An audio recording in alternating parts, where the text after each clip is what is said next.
of our institute. I welcome all the staff members of this institute and also the staff members of other institutions and the students who are attending this webinar. A very happy Science Day to all of you. We at the Institute of Science Aurangabad have organized this special lecture on the occasion of National Science Day. The theme Health for All. Incidentally, we are also celebrating 75 years of India's independence. And it is also the birthday of my own research guide, Dr. Paknikar, who is a well-known scientist in the field of bio-nanotechnology and medical nanotechnology. So at the outset, I would like to introduce our institute to you before we begin with this special lecture. The Government Institute of Science is a postgraduate and research institute established in the year 1974 at Aurangabad to provide higher education to the underprivileged students of Marathwada region. Affiliated to Dr. Babasaheb Ambedkar Marathwada University, Aurangabad, this postgraduate teaching and research institute is funded and administered by the government of Maharashtra. The well-qualified and experienced faculty members are selected through MPSC, and most of them have a good research credentials. Due to the dedication and student-centric approach of the teachers, our students are well placed across the globe, and the institute has become one of the leading institutions of Maharashtra. The institute has received funds for infrastructure development from various agencies like DST, UGC, RUSA, and other funding agencies.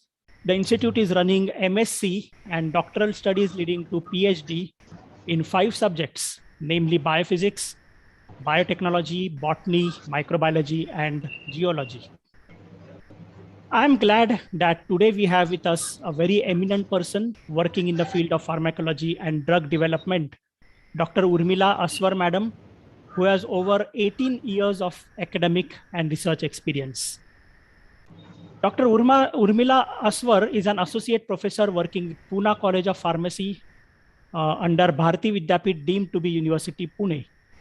She has completed her MPharm from the Department of Pharmaceutical Sciences, Nagpur,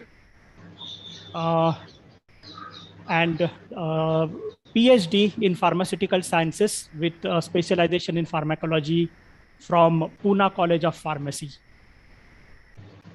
Before that, before working here in Pune College, she has worked with the National Institute of Pharmaceutical Education and Research, which is popularly known as NIPER, Guwahati.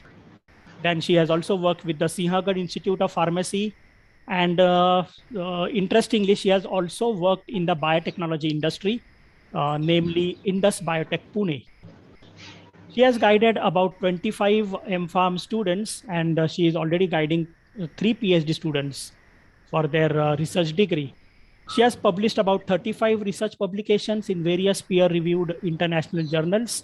She has presented her research work in more than 60 national and international conferences. One of the notable achievement is that she has completed 40 preclinical industrial projects. So that is a very remarkable achievement, I would say. She has received various awards, just to name a few. The PC Dandiya Award, 2 times she has got that. Then the Gulati Award, Uvnas Award, and Achari Award from the Indian Pharmaceutical Society. And recently, her PhD student, got the Best Oral Presentation Award in NIPICON 2022. These are the name awards which are given annually at the Indian Pharmaceutical Society. She has also received the Best Research Project Award for the year 2010-11 by the 54th IPC Trust, Indian Pharmacological Association, Pune. She is also the recipient of the Best Teacher Award 2 times, that is in 2011 and 2015, from the Sinhagad Institute of Pharmacy. As far as her professional experience is concerned and professional expertise is concerned, she is a trained nominee of the CPC SEA, that is the Committee for the Purpose of Control and Supervision of Experiments on Animals. Now, this is a very important committee which actually approves the research projects which are concerned with the use of animal models for in vivo studies. So she is a trained nominee for that. Then she has also trained for the Institutional Animal and Care Program, which is an international accreditation board. She was nominated as the executive committee member of the Indian Pharmacological Society West Zone. Then she is a reviewer of various national and international peer-reviewed journals. And she also works as the associate editor for a number of international journals. She is involved in creating cognizance about various preclinical techniques by arranging hands-on training for the pharmacology students. She is also associated with the Leela Poonawalla Foundation, Pune, for promoting girls for higher education. Okay, so she has a very rich biodata, I would say. With this very brief introduction, may I now request our esteemed resource person, Dr. Urmila Aswar, to present her talk on From the Bench to the Bedside, New Drug Development Process. Dr. Aswar, madam, please. Thank you, sir, for such a good introduction which you have given, and thanks a lot. I'm first of all at this outset, I would first thank Satputa sir, who is the director of ISC, and then Ullas Patil sir and Petka sir for inviting me for this lecture at on the precious day that is National Science Day. So my topic is from bench to bedside and new drug development. So should I start with the lecture, sir? Should I Yes, madam. Yes, madam. share my screen and then? Yeah, you can share your screen. Let us see whether it is visible. Yeah. Yes. Can we see Yeah, this yeah, screen? yes, it is visible. Okay. I'm just making full screen. So is it okay? Full Yeah, screen? you can. Yeah. The movements are also there, no? Yes. Okay. So yeah, so I am Dr. Urmila Swar, as sir has already introduced me, and I work as associate professor, Pune College of Pharmacy. This is the picture, like this is the research wing which we have at our place, and completely dedicated to research in pharmaceutical sciences. Then simultaneously, we have also a very good academic going on with the research. So. We are accredited with NBA, NRF, ISO, and so many other bodies. So thanks a lot, sir. And let us go with my topic, and that is from bench to bedside, new drug development process. So this is because lot of molecules are completely we are undergoing doing the research, and then we are finding out the molecules, and some of them, so many are there on the bench, but some of them they go to the bedside. Bedside means they are actually used by the patient. So this is a big process, and the lot of time as well as energy, money, and it is required. We have recently seen the drug development which has happened in front of us, and that is vaccine development for COVID. So we have seen that the process is it is time consuming, almost takes 10 years, but then COVID vaccine we were able to get within 1.5 to 2 years. So accelerated process, we can say, so that we have seen, every one of us we have observed. So when we are talking about the drug development, so it is basically whenever we are starting with the drug development, it is always with a chemical name. For example, if the molecule is coming from the lab, chemistry lab, so it is always with a chemical name, and which undergo the rigorous process of drug development, and that is what we see as a tablet, and then different dosage forms. So for example, aspirin was which is almost in 1900, it was we can say discovered, and we are still using it. So we have different forms of tablets, in the form of tablets, capsules, so other formulations we can see. So going, starting with my introduction about the drugs. So we have DNC Act 1940. If you want to, understand how the drug development take place. So definitely it is under the whole drug which we are using at India is under the control of, under the legal control, and Drug and Cosmetic Act 1940. It talks about the medicines which are used for internal, external use, for human being or animal, or substances which are intended to be used in diagnosis, treatment, mitigation, or prevention of any disease or disorder in human beings or animal, including preparations which are applied for the purpose of repelling the mosquitoes. Insect like mosquito can be considered as a drug. So drug is a substance which can be a chemical, which can be biological, it can be synthetic, non-synthetic, herbal. So, and now we are trying to get the drugs out of our own Ayurvedic medicines. So this now the process has accelerated. I told you that within 2 years we were able to see the vaccine development, COVID vaccine development.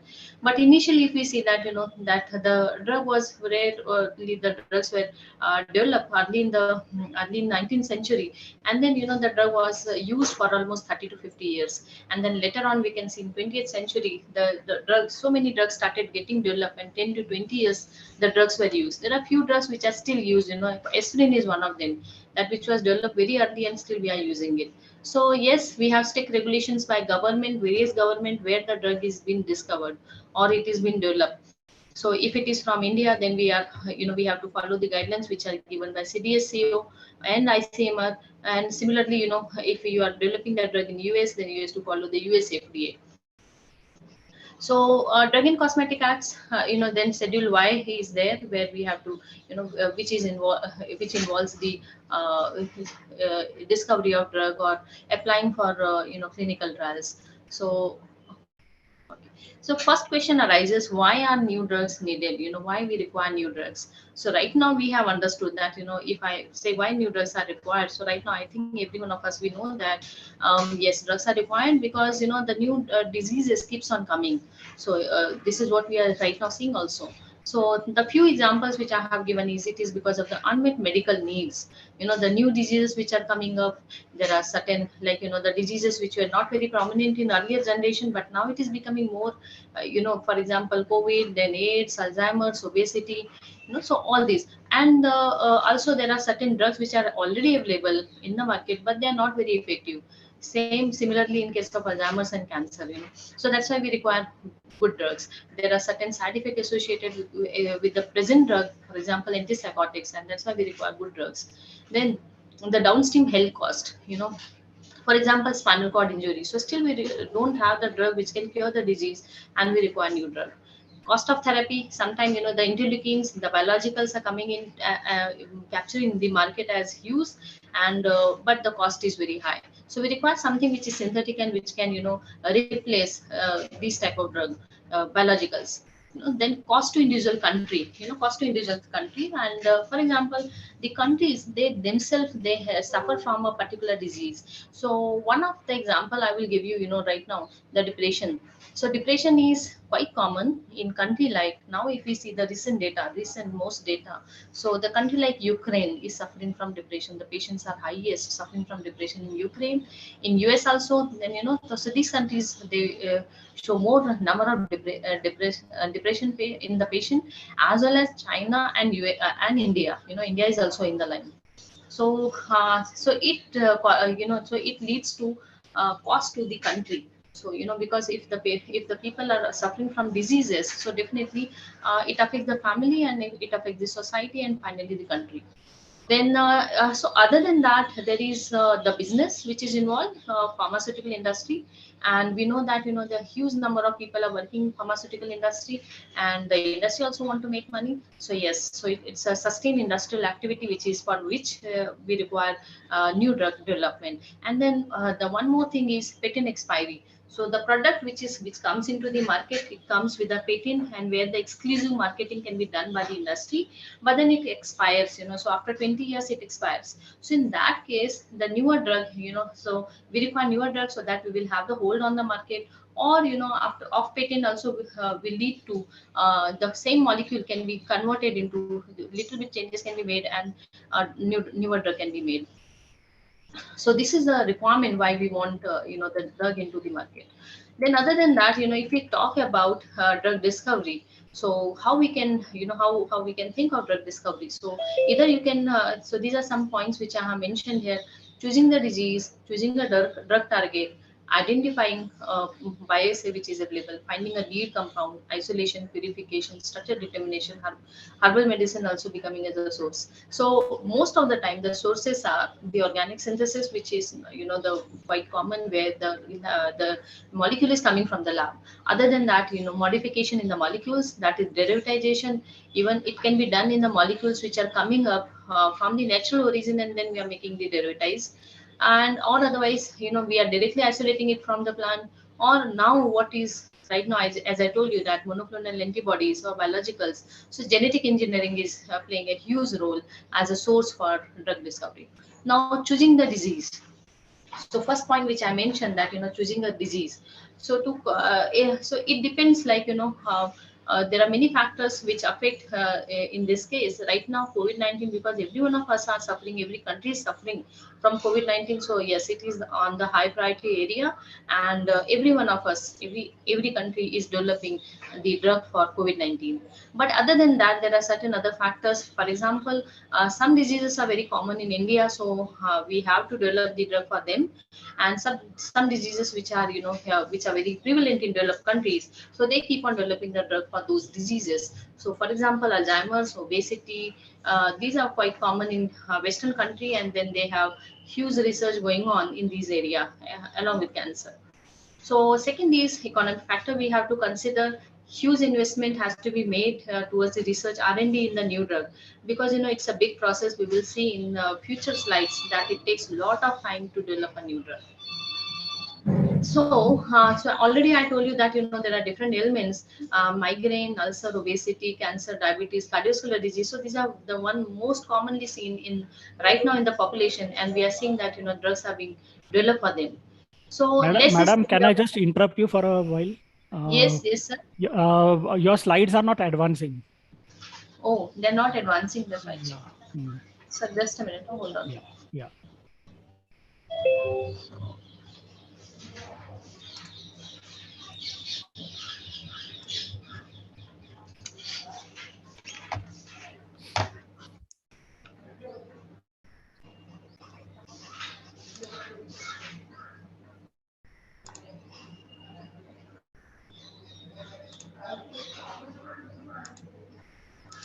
So just let me know if it is okay. Yeah, Not yet. Yeah. Yeah. Now, why are new drugs it's okay. needed? Is that the slide you Yeah, wanted to show? yeah.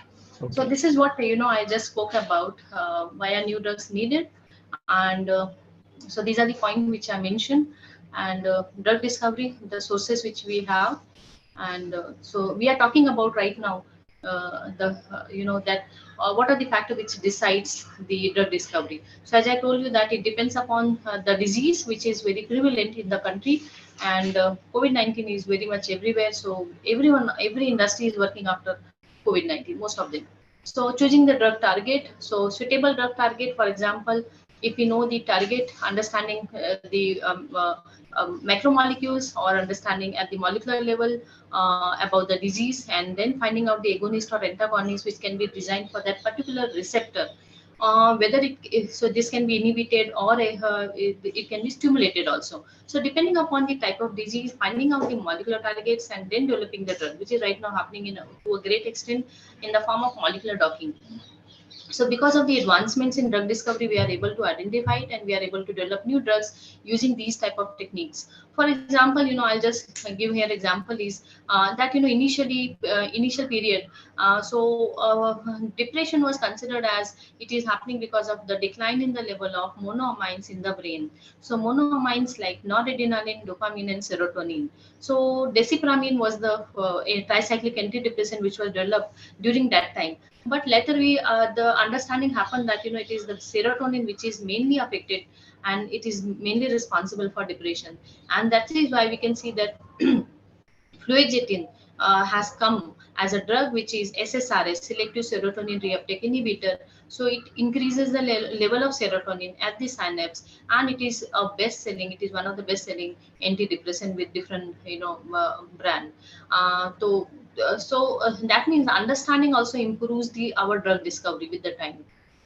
Then discovering the newer targets. So right now the newer targets which are very much new, and we are still working on them. For example, there are certain PPR gamma receptor, FXR, LXR. So these type of newer targets are also we are understanding. We are able to identify the novel receptors, and that's why finding out the target, finding the role in the disease, and then finding the molecule which can interact will help us in drug discovery. Then other than that, target specificity and selectivity between the species. So this is one important thing where I can give the example of penicillin. Penicillin inhibits the cell wall, bacterial cell wall biosynthesis. So this is the mechanism. But one more thing, we know that it inhibits only bacterial cell wall and it does not affect the human cell wall, the mammalian cell wall. So that's why, penicillin will affect the growth of microorganism in the human, and it will not affect the other cell in the human. So that means a drug should be very selective for its target, and it should not affect the normal cells. So this is one very important thing. So considering this, so a drug should be with very less undesirable side effect. There should be very less side effect associated with the drug. That is very, very important. Then secondly, target specificity and selectivity within the body. So it should bind to, like, in our body there are different types of receptor present. For example, if we talk about adrenergic receptor, which is involved in blood pressure regulation and heart, cardiovascular, uh, heart contractility of the heart. So then there are, and also on the smooth muscle, so we can see that beta receptor are the one which are present on these areas, and beta 1, beta 2. So we want the drug which will act on beta 1, but it should not act on beta 2. So this type of selectivity, specificity, we should understand about our drug molecule towards the receptor. Then targeting drug to specific organs and tissue. So this will, in this case, for example, as previously as I told you that, so we have to target only if we want that the drug should act on beta 1 receptor that is there on the heart.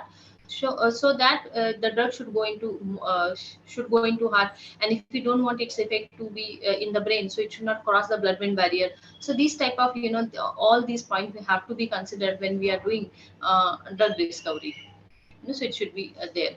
So pitfalls are also there, because sometimes hypertension, for example, as I'm telling you that the drug should be target specific, it should be selective, it should not have any side effect. But then there are certain diseases which are multifactorial type of diseases. For example, hypertension or high BP.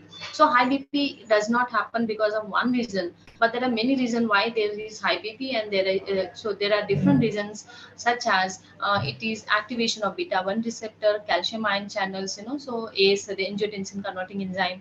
So we will see that, to the patient also, a single therapy is not given, and the combination therapy is given, because we do not know why the blood pressure is rising. So that is the pitfalls for targeted type of drug discovery. So sometime we require that, no, the drug should act on many target, and it should work.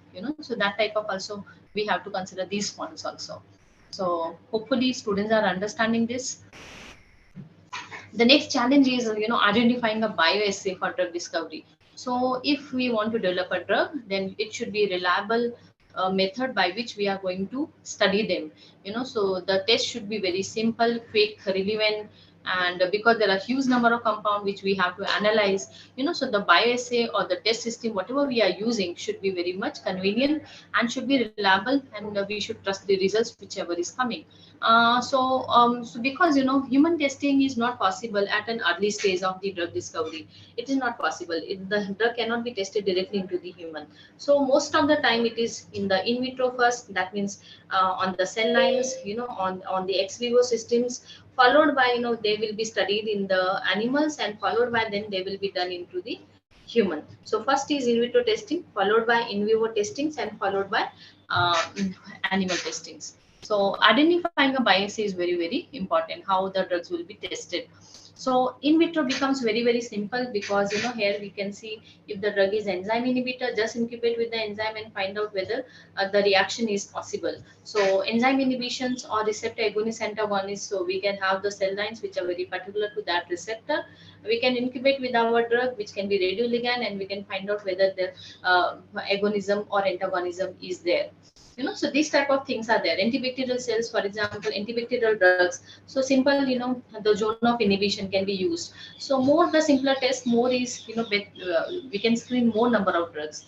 Similarly, when we do in vitro testing, then we have to go for in vivo testing also. So in vivo testing on the animal often involves we have to develop the clinical condition in the animals. So that is very important. For example, if I want to test antihypertensive, so if it is a new drug, then antihypertensive will be tested in a hypertensive animal. That means first I have to develop the hypertension in the animal, in the rat, and then I can test my drug. So in vivo testing also require, like, the proper development of the animal model. So that is very crucial.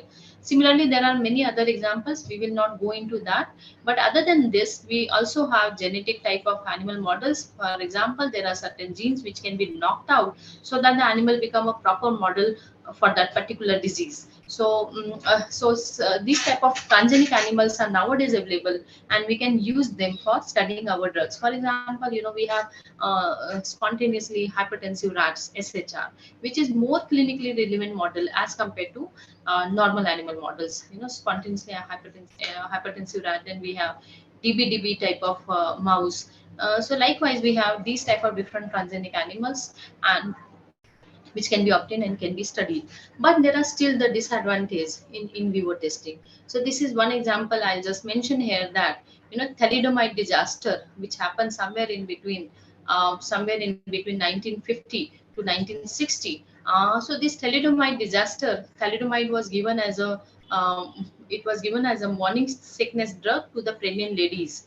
And so uh, for treatment of morning sickness, that is vomiting, or the nausea feeling to the in the pregnant woman. So this drug was given, and later on it was found that the neonates which were born were not having the limbs, and this is called as phocomelia. That means the drug was teratogenic, teratogenic, sorry, the drug was teratogenic. That means even it doesn't mean that the drug was not studied in animal, but the drug was studied in animal, but it was studied in mouse or the mice, and in mice it is not teratogenic, whereas in rabbit and human it is found to be teratogenic. So now we have the strong guidelines where we have to do toxicity guidelines using more than one form of animal. So this is how we keep on improving our essays also, and testings. So next is test validity. So for test validity is very important. Whatever testing procedure which you are doing for the drug, it should have some validity. That means uh, uh, uh, uh, for example, if I want to develop a disease in the animals, in preclinical animals, so it should have a very good face validity. That means the disease should be very much similar to the symptom which are seen in animals should be very much similar to how it is seen in human being. So that is very important. So this is the drawback if we talk about antipsychotic drugs, because there is no very good psychotic model available in the animals. The how it is seen in human cannot be exactly it can be translated into the animal. So that is the drawback. So sometimes we have to do some additional testings and then consider those point as the effects. So test validity is very important. Then next is finding a lead compound. So lead compound which shows the desired pharmacological activity, and sometimes the activity may not be very good, it could be associated with side effects also. So but at least it starts, we can use this lead compound as a starting point for drug development, drug designing and drug development. And you can keep on improving this lead compound, and later on we can have a better compound in this way. So this can be like, I can correlate this example with the discovery of penicillin. So penicillin initial discovery, whatever was done, right now with the drugs which are beta lactam antibiotics are very much different from the initial penicillin. So we have came a long way where we have improved the qualities, overall qualities of the penicillin, as well as we have also reduced the disadvantages which were associated with the very old drug penicillin. Okay, let us go to the steps which are involved in drug discovery. So the steps are first is screening of. I have taken here, like, you can have different screening. You can get the products from different sources. So you can get it from the screening of natural products, and from the animal, from the marine world, from they can be venoms and toxins also. Then there is also, like, folklore uses. So this is where we India is giving lot many drugs, where, traditionally neem is considered to be one of the significant plant used in our ancient literature, and now we are also using neem. The significant number of compounds has been isolated from neem and is being used. Similarly, cinchona, where the quinine has been isolated and used as anti-malarial. So there are so many examples where, the drugs are coming from the folklore use, and they have been now used as the principal molecule. So next, other than that, is screening of synthetic compound libraries. There are some fourth point is existing drug or me too drugs. So already the drugs are existing, but we are using it for some other purpose. So these example of drug repurposing we also have seen during COVID 19. So the drugs which are used for other purposes are used as antivirals here. Then, starting from a natural ligand or a modulator, such as natural ligand for receptor, substrate for enzymes, enzyme product, also can become the source for the drug discovery. Other than that, we are going for combinatorial synthesis, computer-aided drug designing, computerized searching of the databases which are available. So there are so many drugs which has been there in the databases also. We cannot call them as a drug, but yes, there are the chemical entities which has been there in the databases, which can be screened for different diseases, and we can get drug out of it. Then designing the new compounds, lead compounds by NMR, and one of the factor which is always there is serendipity. So serendipity is also, which is also called as chance discovery, is also responsible for a new drug development. So first, when we see that screening of natural products, so we can, this is Vinca rosea, and we know that the anti-cancer drug like vincristine, vinblastine has come from this. So there are good sources of natural product which we can see. Uh, some examples I have given here is morphine, cocaine, digitalis, quinine, tuberculin, nicotine, paclitaxel. So these are the very useful drugs, and morphine is still used. Morphine derivatives is still used, and so these are coming from the natural sources. So the advantage is, disadvantage is isolation. Sometimes it's a complex procedure, and synthesis. So sometimes then, if the isolation is difficult and if the species is endangerous, so sometimes, the same thing is made in the lab. So that also can be done. So we can have the basic structure from this compound, and then we can develop them in the lab. That is also possible. Microbial world, already I told you there are so many antibiotics which has been obtained from microbes: penicillin, cephalosporin, tetracycline, aminoglycoside, chloramphenicol. So all these has been isolated from microorganism, and they are very effective antibiotics. Then marine world, so sponges, fish, coral, marine microorganisms can also be used as a source. Here I have given example of curacin A, which is anti-tumor drug isolated from cyanobacterium, which is from the sea. Then animal sources like, the peptides which are isolated from animals, and one example is epibetidine, which is analgesic, which is obtained from the frog skin. So we have animal sources also. We have venoms and toxins also. So teprotide is obtained from viper, and it is used for the development. So this has a, the basic compound for the development of anti-hypertensive drug captopril. So there are, like, other than that, venoms and toxins are also used as an for preparing the anti-venom drugs. You know. Then medical folklore, already I told you that, already the in the folklore means, it is already there in our society, in the villages, where the treatment is done with the help of these plants, and we are using them. We are extracting the active moiety. For example, here I have given cinchona. So cinchona jungles are already there in India, and quinine is been isolated, and quinine is considered to be very potent anti-malarial drug, and also used for certain development of cardiovascular drugs also. So reserpine, which is obtained from Rolfia, then atropine, Atropa belladonna, morphine from opium poppy, digitalis, foxglove, so epica, chemitine. So these are the examples where we have received this information from our ancestors, and we have developed the drugs. Then screening of synthetic compounds. So other than this, we also have industries who are working, who are developing the newer product. They are synthesizing them, and they screen their library. They keep on screening the library, and they try to find out the lead compound.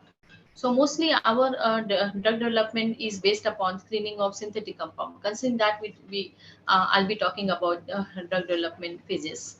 So existing drug, as I told you that the drugs are already existing and you can use for different purpose. There are like me too drugs, and by modifying the structure and certain activity, you can develop them into a different molecule. So this compound can be done. Uh, Sometimes the actual molecule has side effect. So in that case, the side effect can be considered as the biological effect and can be developed into that way. For example, sulfonamide, which are antimicrobial, antibacterial agents, they have the side effect on increasing blood glucose level, and this is reducing the blood glucose level, that is hypoglycemia, as a side effect. So this side effect was developed as the treatment for diabetes. So these molecules were used for treatment of the drug tolbutamide. Okay, so sulfonylurea. So tolbutamide. So sulfonylurea class came as an anti-diabetic drug. So this is mainly used. Minoxidil, which dilates blood vessels and used as antihypertensive, but because dilation of the blood vessels of the skull results in hair growth. So because of that, the minoxidil is also used for hair growth, because to the patient where the minoxidil is given as an antihypertensive drug, in those patients hair growth was found to be increased. So that's why this drug also came as for hair growth treatment. Okay, then starting from natural ligands or modulators. So already in our body there are so many natural ligands are present, and they can be considered as the lead molecule. For example, already in our body, adrenaline, noradrenaline is present. So we have used those structure. We have identified these molecules, and we know that these molecules are responsible for smooth muscle relaxation. So we have developed them, we have identified their structure, and we have developed certain molecules such as salbutamol, which increases adrenergic activity and can be used in asthma. So from the natural ligand which are there in our body, we can identify and we can develop the drugs. So these are so many, like there are unending stories. And chloral hydrate, then lithium in mood disorder, LSD, discovery of penicillin, and anxiolytic drug meprobamate, sildenafil. So there are so many stories which are associated with the drug development. Every drug has a story. So we can see that these molecules are not only coming from always coming from industry. Some of them they have synthesized within the academic lab, and sildenafil is one of them. So we can see that it is not only restricted to industry.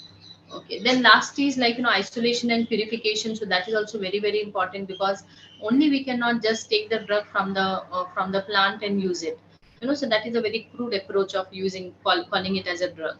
So isolation purification is must. One example I have given is penicillin. When it was initially found or discovered by Fleming, he was not able to use it because it was in the unpurified form, and later on, because of only that reason, he was not able to use it. But when the purification and isolation of penicillin got possible, because of the freeze drying techniques and chromatography which came up, that time then the penicillin was used in human.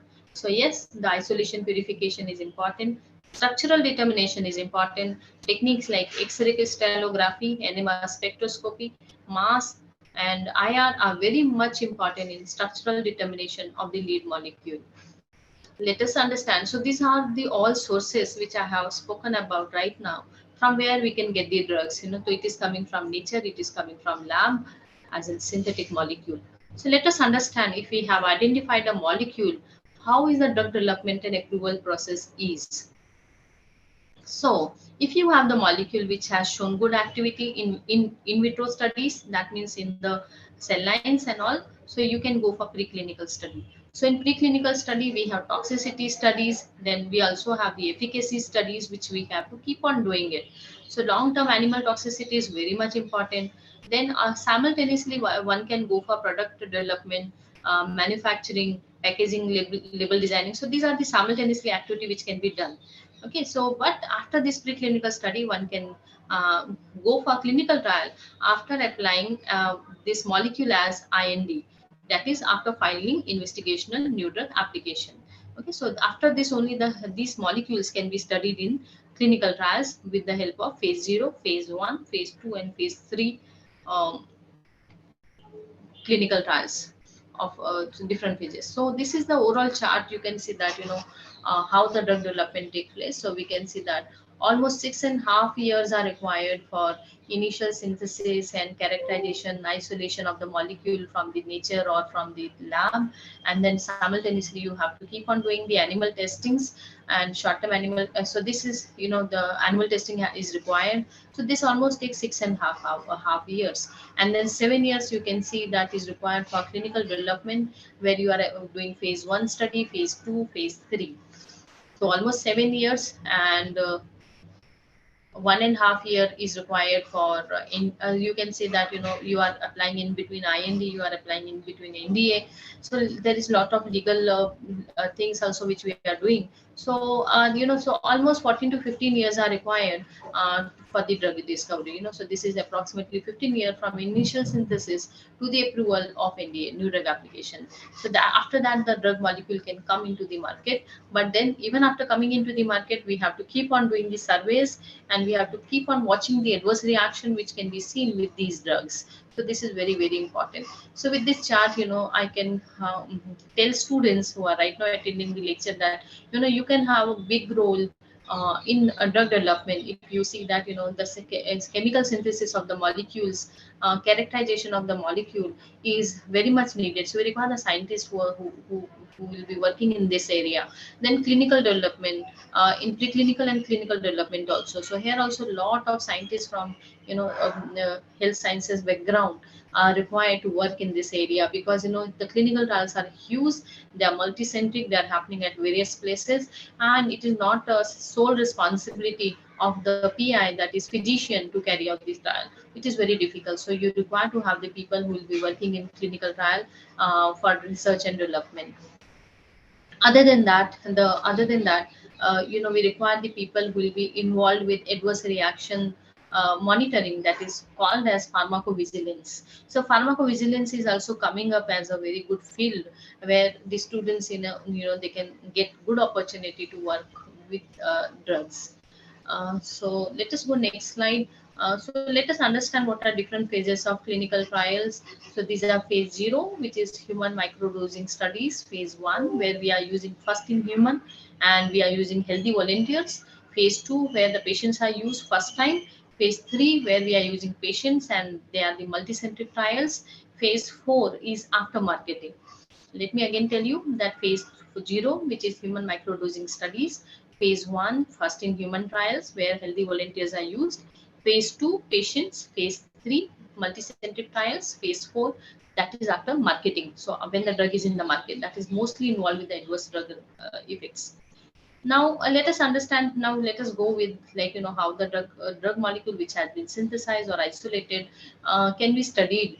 So initially we have the preclinical study, which is to be done in the animals. So there are efficacy study and there are toxicity studies. Efficacy study, as already I told you that you have to develop an animal model and you have to see whether your drug is working in that animal model. The animal model can be diabetic, the animal model can be hypertensive, the animal model can also be like, some CNS related disorder. Similarly, toxicity testing also has to be done, which is a short term toxicity, that is acute toxicity, or subacute and chronic toxicity. Acute toxicity, you just want to understand whether your drug is toxic to the animal at a certain dose. So the guidelines are given by OECD, and as per the guideline you can develop your toxicity protocol, and you can study your molecule or drug by giving it to the animal and observing it for 48 hours. So if the animal is died, that means the drug is toxic at that dose, and if it is not, that means it is safe. So this is how you can identify the toxic dose of the compound or the molecule. So toxicity studies are very, very important. So this study has to be done in animals. So these are some different toxicological studies which I can just tell you. I will not go much in detail of these. So these are acute toxicity, as I told you, subacute, chronic, special toxicity also, because this molecule, after once it will come into the human trial, they will be used on humans. So we also have to consider the whether it is affecting the reproductive system. This molecule could also be taken by the pregnant lady. So we also have to understand whether any teratogenicity is there or not. It has to be used chronically. We have to understand whether there will be some carcinogenicity or not. And then mutagenicity, some mutation if happens because of the molecule, and local toxicity. If you feel that your drug has to be applied onto the skin or into the eye, so you require to do the local toxicity. So these are the guidelines are already available, freely they are available, and we can see these guidelines and we can perform these toxicity as per our requirement, as well as these are mandatory. Some these studies are mandatory when you are applying for clinical studies. So I will not go much in detail with subacute or subchronic study. Chronic toxicity for subacute is like you are doing it for almost 3 or more doses and done for a month. And chronic toxicity, when 90 to 180 days you are giving the drug and you are seeing the effects, and sometime 1 year or longer also can be done. Carcinogenicity, when you are observing the carcinogenicity potential of the drug. Reproduction, you are giving it to the pregnant female rats, and then you are seeing their effects in the on the reproduction, as well as you can also give it to the uh, male rat and female rat, just to understand what is happening uh, on their reproductive organs, what are the effects. Then genotoxicity and mutagenicity studies. So here we use Salmonella typhimurium and we see whether there is certain mutation which are happening. Pharmacokinetic also is very, very important. These are important studies they talk about. So here again, I can tell that students may get a good opportunity to work in pharmacokinetics, because pharmacokinetics means how much the drug is coming into the blood. Effect we are seeing by dynamic, whatever the effect the animal is showing, so that is dynamic. But how much drug is actually coming into the blood, so that is kinetics, pharmacokinetics. How much drug is getting absorbed, how it is getting metabolized, how it is getting distributed, and how it is getting excreted. All these parameters are very, very crucial for drug development, and we should know before the drug comes into the human trial, the kinetics should be very much understood. And for this we are using rat, dogs, and monkeys. And so these are preferable models. Dogs and monkeys, they are higher animals and they are used. ADME is absorption, distribution, metabolism, excretion. So this whole parameter for that molecule is very, very important. We have to get these parameters. Bioavailability, T half. So these are important. Then we also have to, like, with the previous study, we will also determine therapeutic index, that is effective dose 50 and lethal dose 50. That means the 50% of the dose which is safe in the these studies. So that is important. I told you that this is almost 7 years, and or so this much of time is required to carry out these studies. And out of 10,000 molecule, only 10 molecule passes. So many molecules fail in preclinical. And why these many number of molecules are failing is because they fail in ADME. The drug molecule is very effective. It is very good, working good in cell lines, but when we give it to the animal, we see that it is not getting absorbed only. So if it is not getting absorbed, so there is, like, it is not possible that the drug will be can be given to the human, because if it is of higher molecular weight or size, so it will not cross the GI membrane, and it will not get into the blood. The molecule which are highly metabolized, the molecule which are highly toxic to the kidney, will be completely removed out. So they are all the failures. So out of 10,000, we get only 10 molecules here. Now we want to go for, once we have the data which we have received from preclinical evaluation, now we want to go for clinical.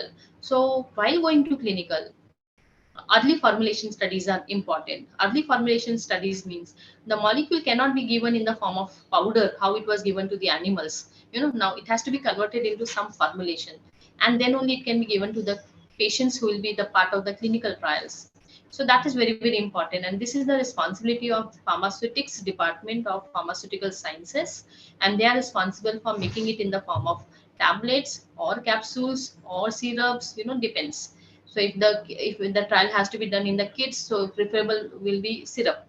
Whereas if it is like adult, then capsule or tablet will do. So these studies, then pre-formulation studies are also necessary. Drug solubility, dissolution rate, physical form, stability, all these factors. If my drug is very good, it is working very nicely in preclinical and in vitro model, but it is not stable at all, so then the problem arises. So these two phases, where I'm talking, this is the F&D department of pharmaceutical industry, and this also is one of the area where students can explore their possibility of working, because here we require a lot of F&D scientists. Then, okay.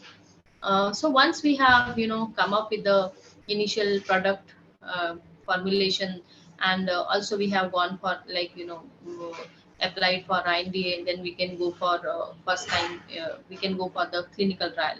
So we can develop clinical trial, and in this trial, whatever the capsule, whatever the powder which was initially tested in animals now has to be converted into capsules so that it can be given to the patient.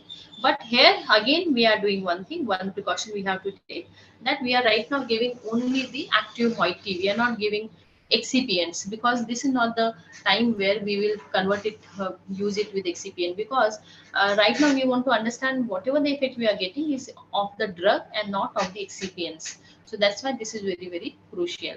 Human ethics committee permission is required to be taken, and this is the committee which is comprising of these all members. First, we have to take the consent from the patient if they want to be part of the clinical trial. Now it is verbal as well as written, and as well as video, the videographed. So this is important. Then placebo is playing an important role, because whenever we are giving drug to the patient in our trial, we are also giving one part of the patient we are giving placebo. The placebo means, it is not, it is looking like a drug, but it is not having the active moiety.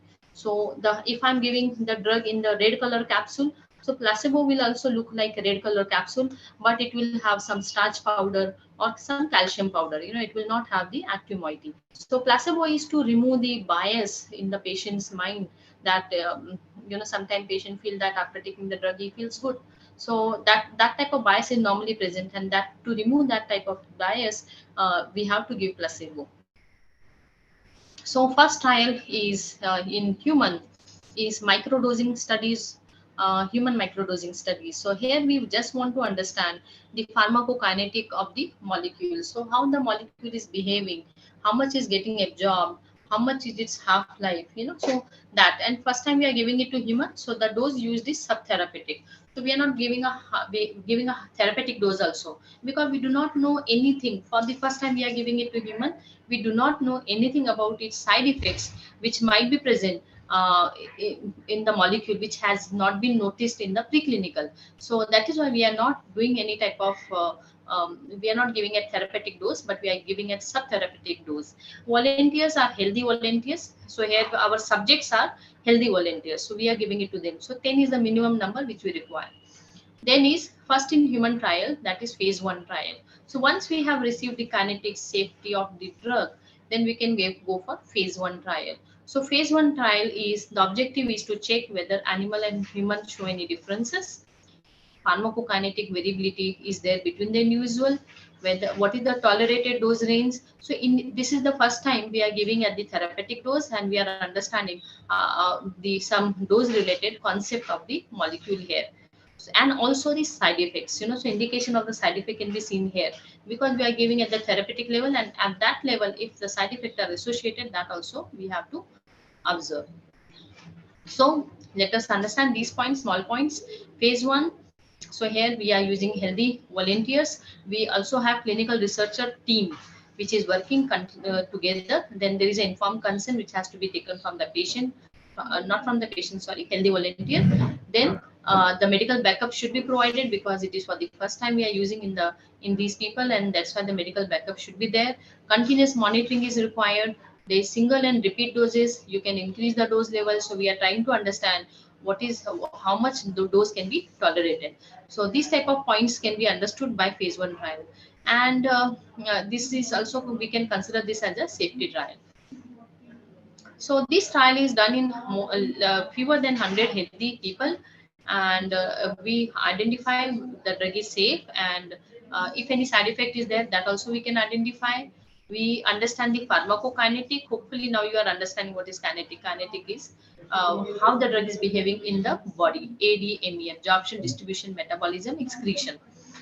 And this study is also providing how much drug can be tolerated by the human. So MTD, maximum tolerable dose.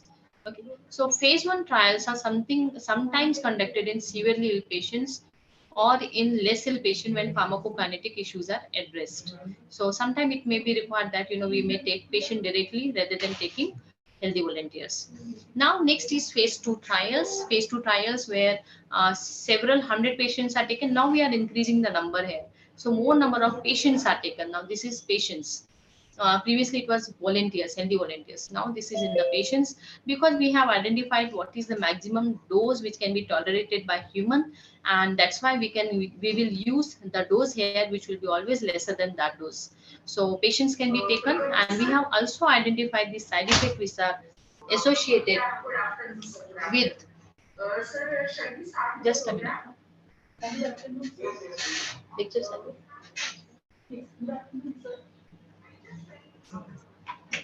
Sorry. So so several hundred patients can be taken here, and we can identify the dose now. And we will also identify that how and why drug works in the body, and what are the side effect it causes, whether the drug is effective and safe. Now very important here is we are identifying the efficacy of the drug in human for the first time in phase 2 trial, because we have taken patients here. So if the drug is effective, we will find that the drug is working. We can correlate this phase 2 trial which recently happened for serum vaccine, Covishield, which was carried out in Maharashtra. So many centers were there in Maharashtra where this vaccine was given. So so we identify whether there is efficacy of the vaccine or not. So this we can identify. So these are well controlled trials, and we are safety concern in disease patient, and can be identified. And so these all important points we'll be able to see. Just like if I put it on few lines, then we are taking almost 150 to 350 ill people. We are taking consent from them. We know what is the end point. End point is decided. That means for how much time we have to give it to the patient. Then maximum monitoring, because they are patients, we have to do maximum monitoring. And this also trial is divided into two forms. One is early phase and late phase, phase 2 trial. So early phase is patients and single blind. Now this is the new term which is coming here in this: single blind and double blind. Single blind means patient doesn't know what they have been given, but physician know what the patient has been given. This single blinding is done so as to avoid biasing by the patient.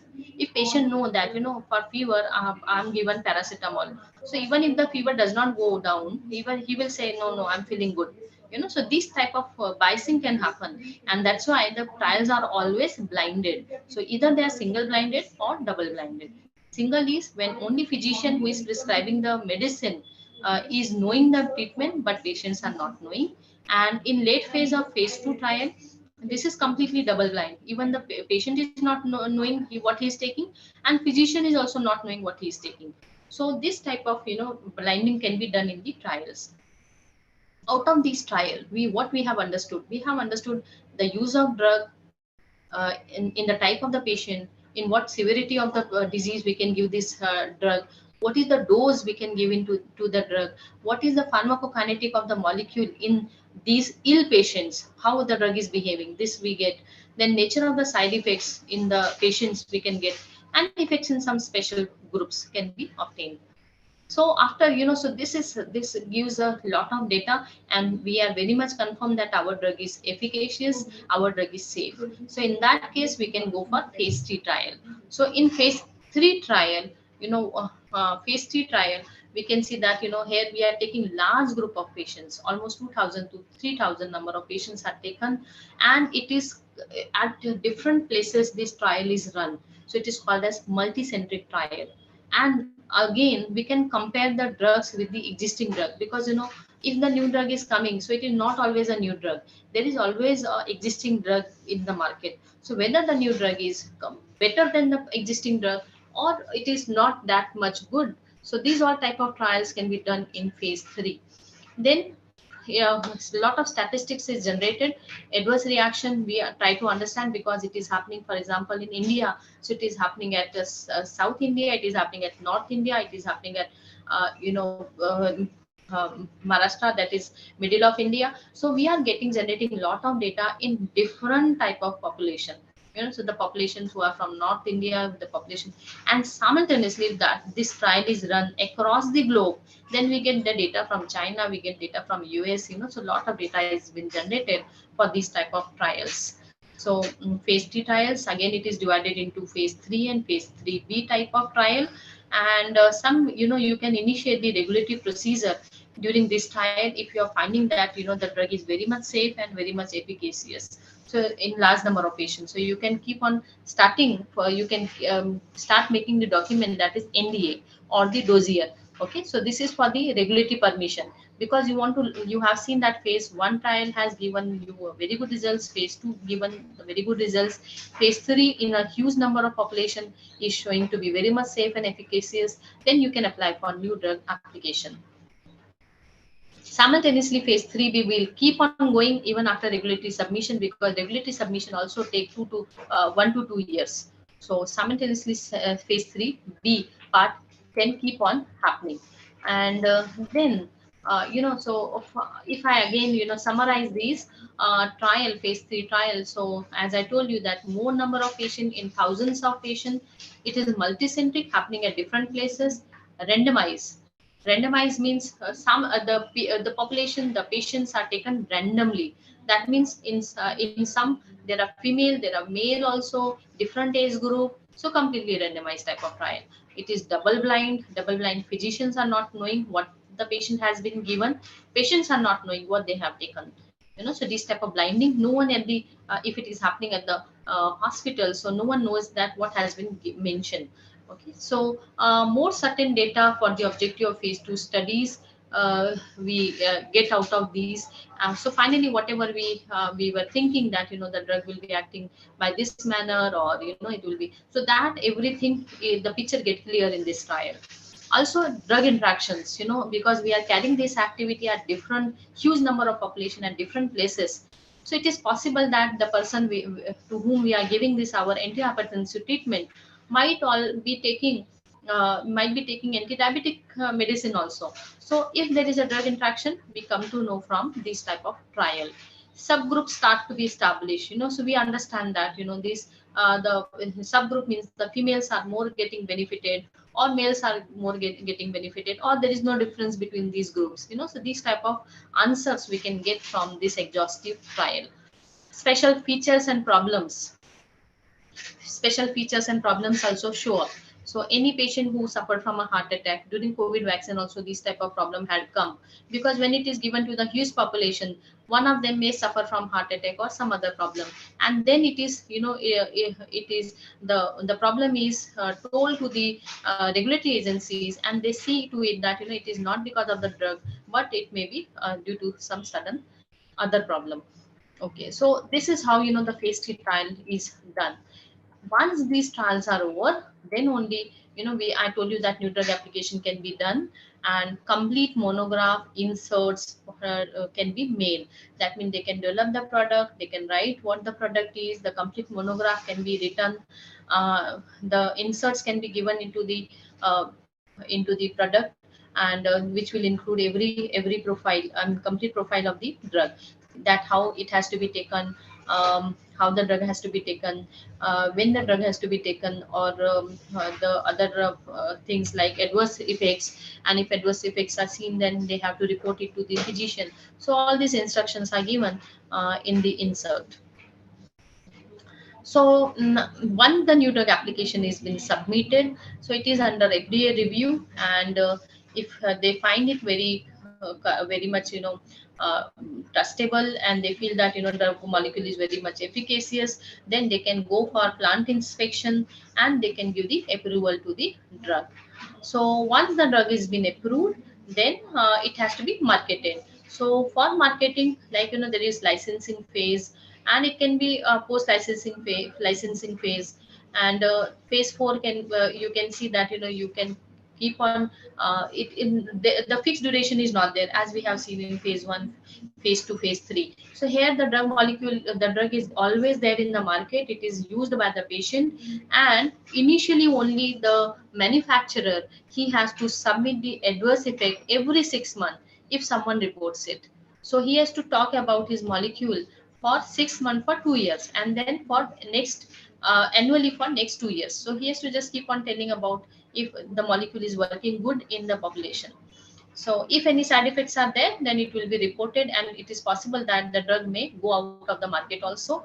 There are so many drugs which has gone out of the market. One example I can tell you is nimesulide, which was very much used last 10 years back, but now it is not used because of liver toxicity. So simultaneously, there are many other drugs which has come and which has been used by the population, and then they have gone out of phase 4, that is market, from the market.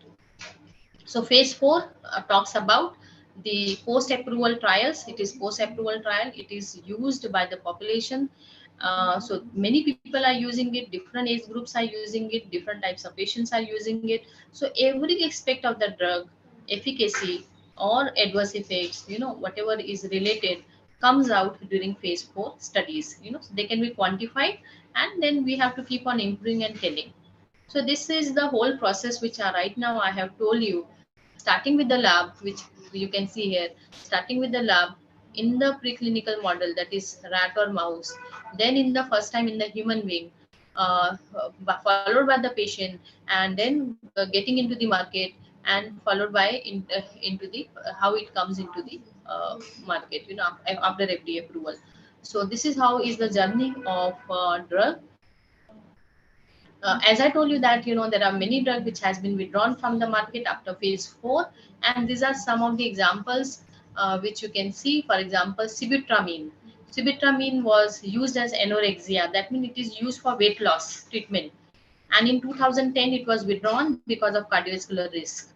Then there is rofecoxib, 2004. It was withdrawn because of myocardial infarction. So likewise, there are these many drugs. They cross 10 years of span to come into the market, and then they go out of the market also very quickly.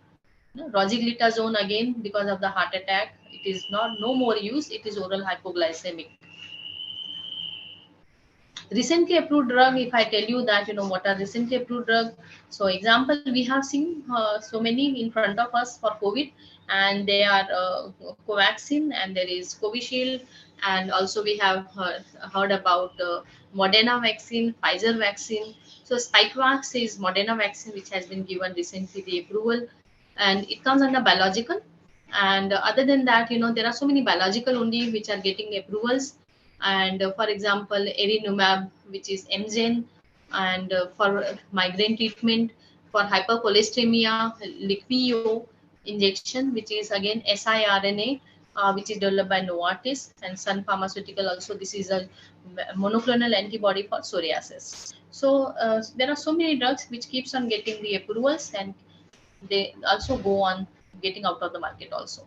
So this is one, like these are rats which feel happy that they feel that we are in the control group, so no treatment will be done on us. So they feel very much happy when they see the other rats which are under the trial. Okay, so that covers my presentation. Hopefully I gave the justification to the lecture. That was a wonderful presentation, madam. Okay, so if any questions are there, I'll be happy to answer. Yeah. Students, PG students and research students, and even the faculty, if you have any questions, you can please ask your questions.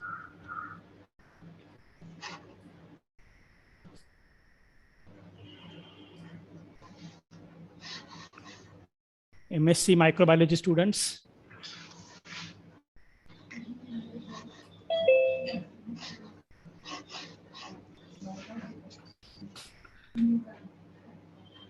In the meanwhile, till the students are thinking about asking some question, I have a couple of questions, madam. Yes, sure. We can go ahead. One is I have been hearing about this word drug and a medicine or a chemotherapeutic agent. So is there any difference between these terms, drug and a medicine? Okay. Yes. Normally, we use these terms very uh, unrestrictedly, like, drug. For example, drug, if it is very common in India, we use the term drug. Okay. But if the same word is used outside India, they will consider this as a abuse substance or a substance of abuse. Okay. So yes, we have to be very careful when we are using the terms. But medicine is a better term which we can use, or we can go for. But in our, like in India, we are using very commonly the drug. Chemotherapeutic substances, basically, they will be used for chemotherapy. That means the molecule which will be used for some type of diseases which are caused by viruses or bacteria or fungi. So these type malaria, or so that will be the proper word, chemotherapeutic agents.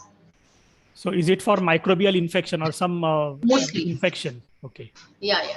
So Some type of infections. okay, is monoclonal antibody a drug? Monoclonal antibody can be considered as biological drug. Okay. Because we have so many right now coming up as which has been approved as a drug. So but they come under biological. So we have, for giving the approvals, we have separate bodies under the same authority, which looks after biologicals. Okay. Then one more question which I wanted to ask is about the CPC-SEA. Now, is CPC-SEA and the Institutional Animal Ethics Committee, are they one and the same, or again there is a difference? Yeah. So CPC-SEA is a central body, and which is the office is located at Delhi, and ISC is institutional body, which is located at all the institution where the animal experiments are done. So ISC works under CPC-SEA. Okay. Okay. So for every kind of experiment which we would like to carry out on, say, animals like rats or maybe rabbits, so every time do we have to take the permission from the CPC-SEA? We have to take permission from ISC, and ISC sends the list for all the protocol which has been approved, and they are sent to CPC-SEA. CPC-SEA is not giving the approval. The approval is given by IAC for small animals. Okay. Then one more thing was, is it required to take the GRAS certificate for the drugs? GRAS is basically for, there are certain countries which give this GRAS certificate. GRAS certificate is used for some of the safer molecules which are obtained from, they can be dietary supplement, or they are obtained from the natural things, and they consider to be very much safe. So that is what is considered as, so they will come under GRAS, but they will not be considered as medicine by US FDA. So GRAS is a concept of, US FDA. Okay. Then one more difference which I wanted to know is between pharmacokinetics and pharmacodynamics. Are these two terms the same, or they have a different meaning? No, they are very much different. Okay. Pharmacodynamic is, if in a very small, very layman language, if I say, pharmacodynamic is what a drug do to your body is pharmacodynamic, and what body do to the drug is pharmacokinetic. Okay. What drug do to your body? That means your drug is exciting CNS. Okay. So they are CNS stimulants, or if it is relieving fever, and so it is cooling body. So what drug do to the body is pharmacodynamic, and what body does to the drug, that means it is metabolizing, it is excreting, it is removing it out of the body. So that is pharmacokinetics. Kinetics. Okay. Yes, students, do you have any questions? Good afternoon, sir. I have one question. Yes, sure. Good afternoon, madam. Suppose there is some drug of plant origin, and it is well known it is taken by it is used in Ayurvedic formulations. So if we synthesize the same drug by some different method, like nowadays some method, so is it necessary to pass that drug through all these trials? If it is Ayurvedic, when we use the term Ayurveda, So Ayurveda means how it is mentioned in Ayurvedic literature. So the same way, if you prepare your drug, then it will be called as Ayurvedic. If it is not, then it will be called as herbal drug. So it is coming only as a herbal origin. Okay. In case if you isolate a molecule out of herb or out of this nature, then you can patent it and you can develop it as drug also. Simultaneously, as I told you that there are many drugs which has come from the herbal origin, but because of some constraints, maybe it is costly procedure to isolate. So in that case, it is possible to synthesize within the lab by seeing its structure. So in any way, like either you are isolating from the herb, you can patent it and you can develop it as a drug, or you can synthesizing in the lab and patenting it, or you can also consider this as a drug. So you But can do it. okay, but madam, but if it is safely used for years, then is it necessary to pass that drug through all the phases, like phase 1, phase 2, phase 3 of the trials?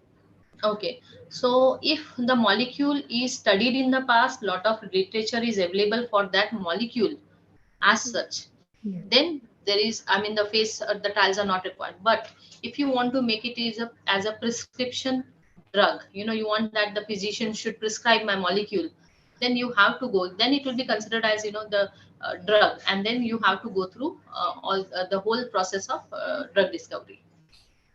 Okay. Even if Thank. it is known, even if it is, for example, recently when we were working with fenugreek, so fenugreek is methi, most Hmm. commonly used. I told that Indus Biotech name with whom I was working for a long time also. So fenugreek, they developed so many, they isolated many molecules out of fenugreek, and some had anti-diabetic potential, some had anabolic type of activity. So they carried out clinical trials, if they for some of the molecule where they wanted that it should be prescribed as drug. If you do not want to, then you can go as a nutraceutical also. There are certain herbs from where you can isolate and you can just put it as nutraceutical. Nutraceutical market is different. It is not very much regulated, at least in India, and you can keep it on website also, and people are there to buy. Okay. Thank you, madam. Thank you, madam. Is there anybody who wants to ask questions?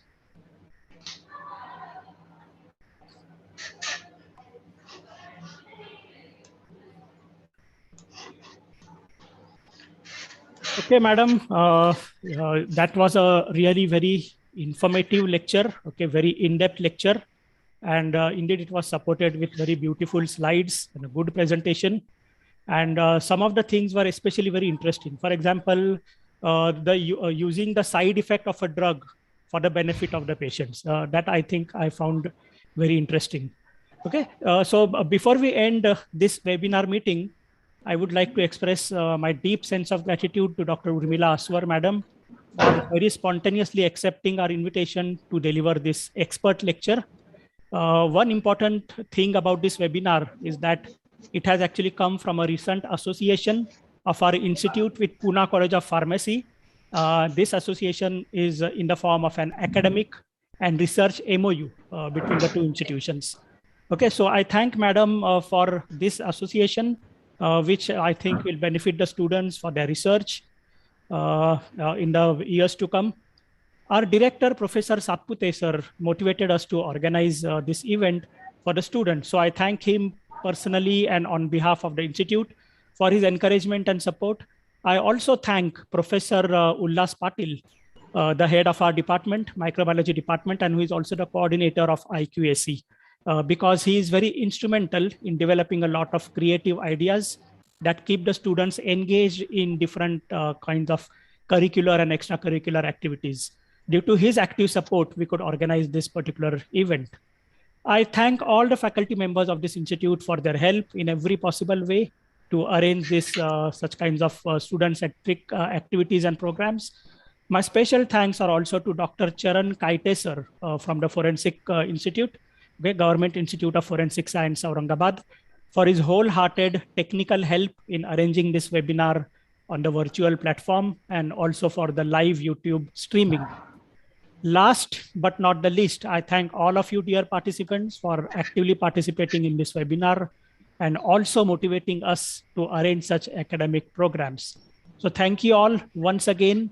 And just one thing before I leave, I request all of you to ensure that you have all registered using the Google form, because in the future we might want to communicate with you.